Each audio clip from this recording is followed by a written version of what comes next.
ඇත්තටම හරි සතුටුයි අද අපේ ඉස්කෝලේ අපේ ආරාධනෙන් ඔයගොල්ලෝ මේ ඉස්කෝලේට ඇවිල්ලා මේ පළවෙනි වතාවට තමයි කසල කල්පනා කරන්නේ ගැන දෙමාපියන් දැනුවත් කරන වැඩසටහනක් කළේ. ඉතාමත් ඵලදායකයි කියලා මම හිතනවා.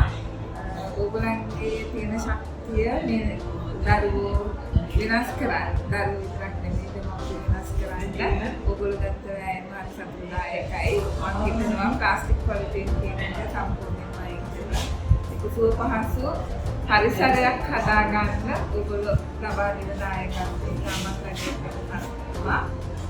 ඉස්සරහට මේ වගේ